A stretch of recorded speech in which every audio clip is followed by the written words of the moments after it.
More than 500,000 people in Canada live with dementia. About 60% of them will wander away at some point and possibly become lost, a life-threatening situation, especially during winter and in rural areas. It's a staggering reality for many families, including the relatives of 89-year-old James Pearson, who has been missing for more than a week.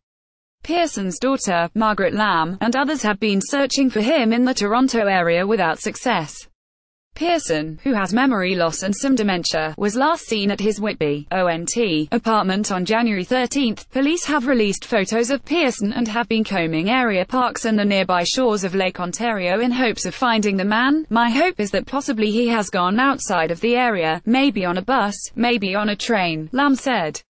The family has said that Pearson was familiar with using the GO transit system and may have taken a train to Toronto. I don't know if we are going to find him alive, a tearful Lamb told CTV News.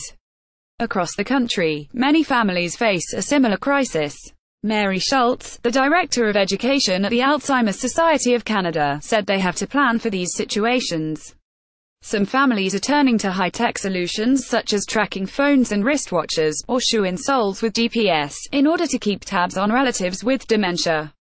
But it can often be tough to decide when someone in cognitive decline needs to be monitored.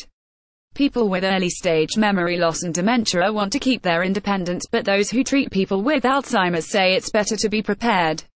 The Canadian Agency for Drugs and Technologies in Health, for example, has a summary of how GPS locator devices for people with dementia work. The Alzheimer's Association in the U.S. tells families to be on the lookout for some of the following warning signs from someone who has early memory loss: returns from a regular walk or drive later than usual, forgets how to get to familiar places, talks about fulfilling former obligations, such as going to work, tries or wants to go home, even when at home, acts nervous or anxious in crowded areas, such as shopping malls or restaurants. The Alzheimer's Society of Canada has also issued helpful guides for people living with dementia and their families on how to prevent disorientation and getting lost. The organization offers tips suggested by people living with dementia. These include taking the same walking routes at the same time of day to build familiarity, and help others gauge if the individual living with dementia has been gone longer than expected, sharing relevant information about an individual's condition with neighbors so they can help with directions using memory aids, such as a home phone number taped to the back of a cell phone, or a notebook to record directions, avoiding the outdoors during bad weather or cold. The Society also promotes the Medic Alert Safely Home program, which uses bracelets to identify people with dementia and contact families, as well as emergency services, when someone is found wandering. The program costs $60 per year.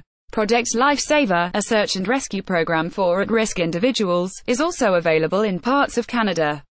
Those enrolled in the project wear a small transmitter on the wrist or ankle that emits a signal when the person is lost. The devices can cost about $500, plus a monthly fee. British Columbia has a volunteer-run Silver Alert program, which goes into effect whenever a senior, someone with Alzheimer's disease, or dementia goes missing. The program is run in part by Michael Coyle, who believes that all provinces should adopt the Silver Alert system.